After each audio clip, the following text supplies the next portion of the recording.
Thank you to you, Commissioner Reinders, for those insightful thoughts. We now transition right to our next keynote speaker. Our next speaker is Carmen Alvarez Valdez from Microsoft. Carmen will give us a presentation on is this the new AI economy era, the AI tech stack. Carmen, the floor is yours. Yeah, thank you so much. So I shall present. So can you see my slide? No. No. Not yet. Okay, let me see. Share. Okay. Sign in. Share.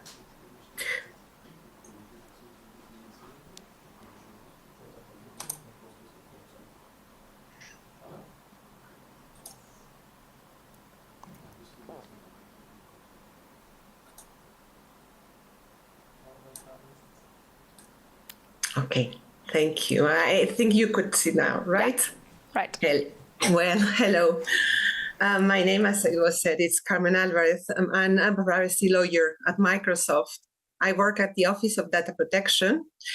And part of our role is to reach out proactively to data protection authorities. We listen to them and we gather their input. I appreciate the invitation from Bitkom. And when I was asked to talk about AI, I was considering what you have heard yesterday and what you will be hearing today. And I thought interesting to stop and look at the AI tech stack.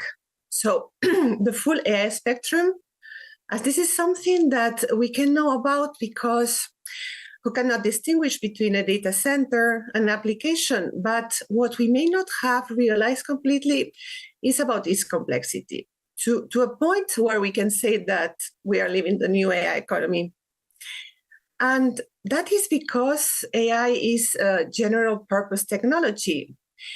This is similar to electricity and the print press that were general purpose technologies that saw the advent of the Industrial Revolution.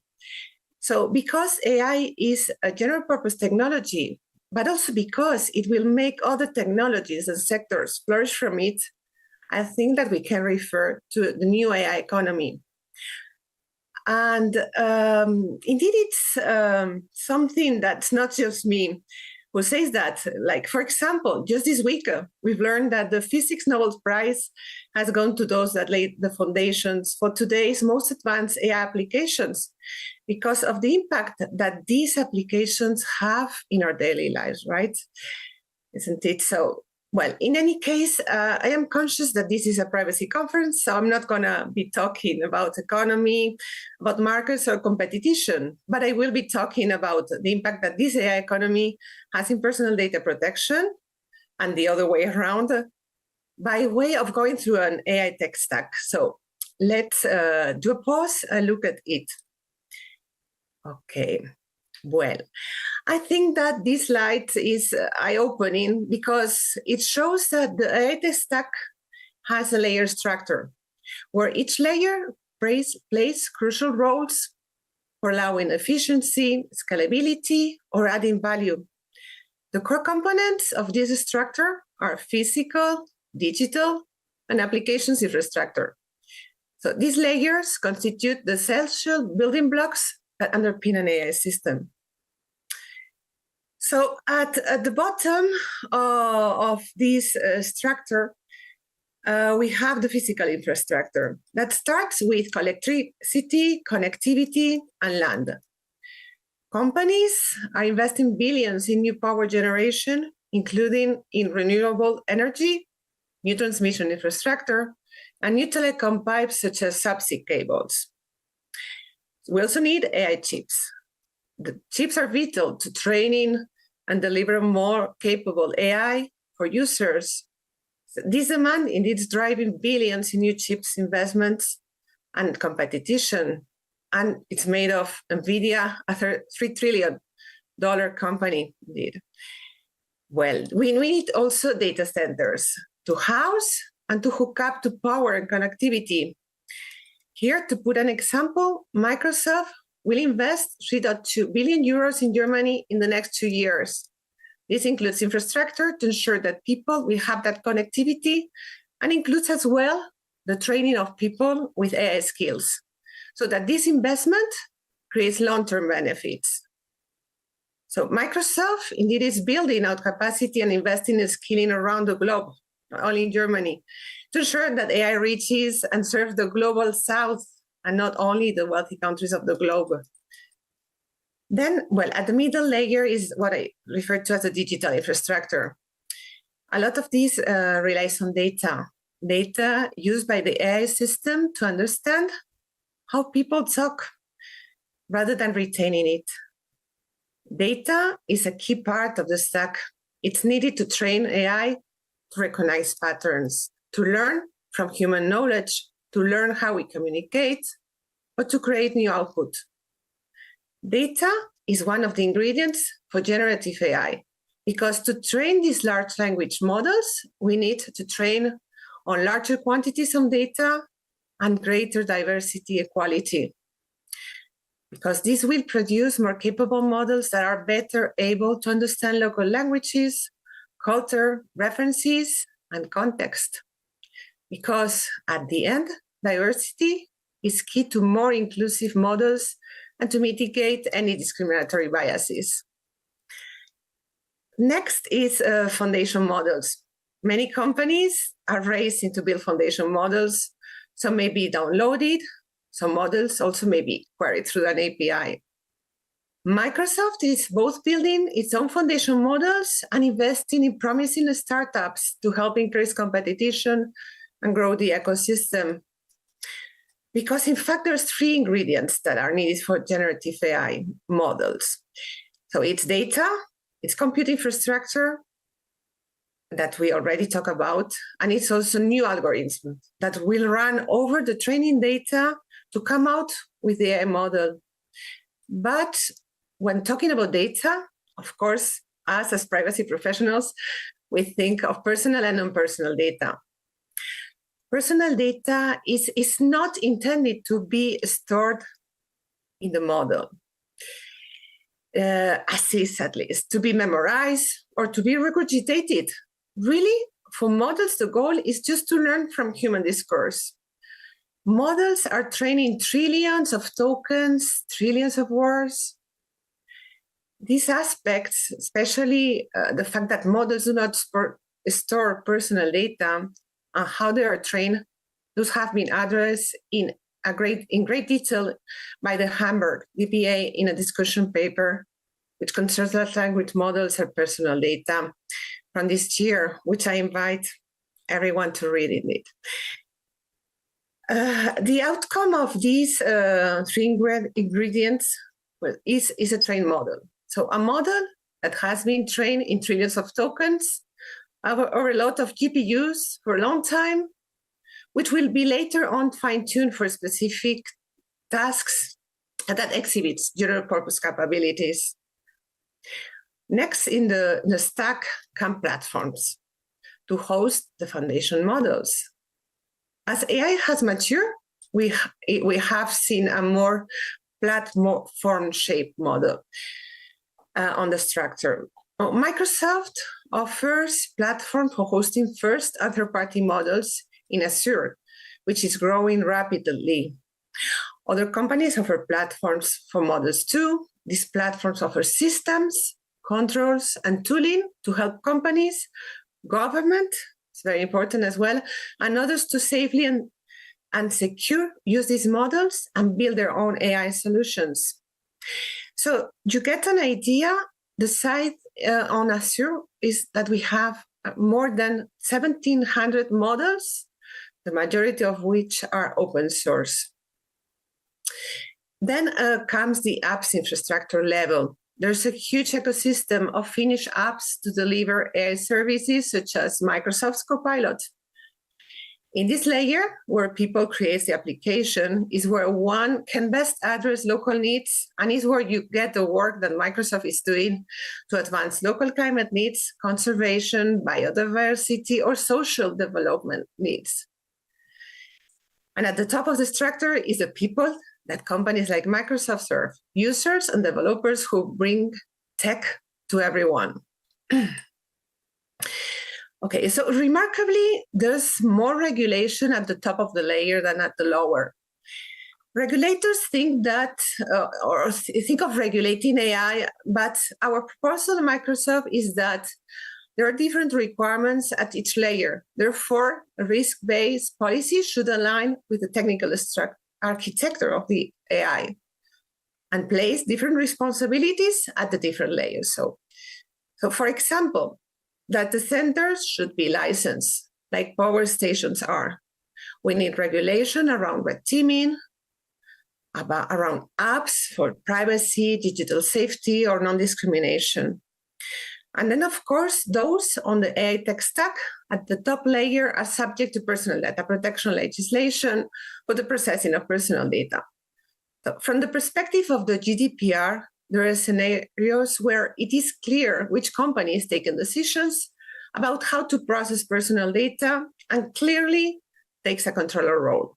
That's, for example, when an AI provider trains a model and pre-processes personal data, or when an AI deployer uses an AI system to process its own personal data via chatbot.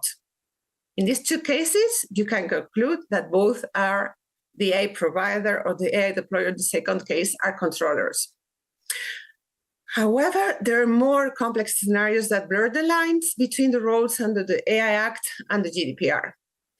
This is the case of AI deployers, many cases that offer services that involve the processing of personal data and the use of an AI system to process that personal data. So depending on the facts, they may sometimes qualify as controllers or as processors. Okay, so next slide. Okay, as we know, well, the GDPR is built around the data protection principles, which are set out in Article 5. These principles are lawfulness, fairness, transparency, purpose limitation, data minimization, accuracy, storage limitation, integrity, and confidentiality.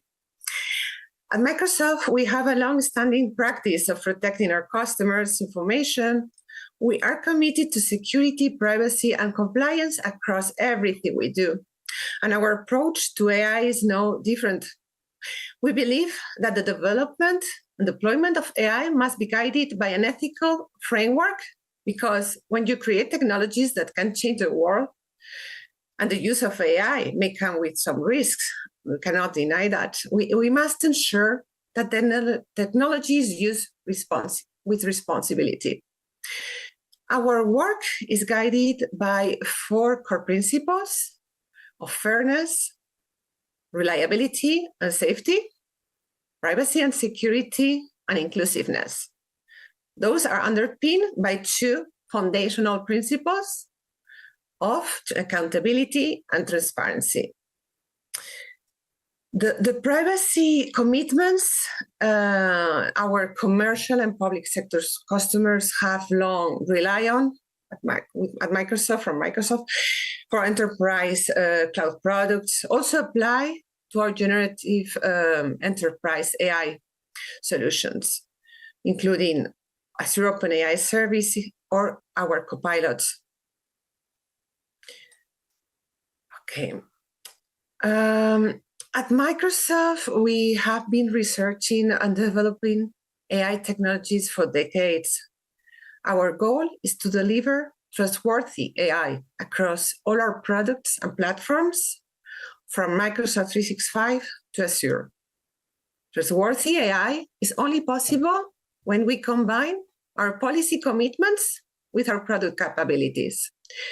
This ensures that the approach that security, privacy, and safety are built into our technologies by default. Indeed, security is our top priority.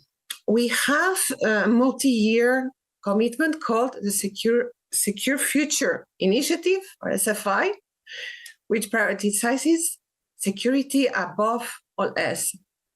Our AI services come with foundational security and compliance controls. So, for example, We provide built-in controls in Microsoft 365 Copilot to prevent prompt injection attacks and copyright violations. These controls help protect AI applications and ensure they comply with regulatory requirements. Privacy is another critical aspect of our commitment to trustworthy AI. Our approach is built on long-standing privacy principles, which I mentioned just in the prior slide. We are committed to protecting privacy by providing products, information, and controls that allows users to choose how their data is collected and used. From product builds with privacy by design to transparent information and user controls. Our goal is to empower individuals and customers to make informed choices about their data. So, for example, we have confidential computing. Confidential computing is a technology that protects data while it is being processed. It isolates sensitive data in a hardware-based secure enclave called Trusted Execution Environment. Only the code running in the trusted execution environment can see the data in plain text, ensuring that unauthorized access is prevented. Microsoft has pioneered confidential computing on Azure, and we continue to innovate in this area to support privacy and AI. Finally, AI safety is a necessity in the fast-paced AI landscape. It involves building, testing, and monitoring systems to avoid undesirable behaviors like harmful content, bias, misuse, and other unintended risks. We have developed responsible AI tools that our company and our customers can use throughout the AI development lifecycle. These tools help identify, measure, and mitigate risks, ensuring that AI applications are safe and trustworthy. In conclusion, Microsoft's commitment to trustworthy AI is unwavering. We continuously deliver industry-leading security, privacy, and safety across our AI technologies.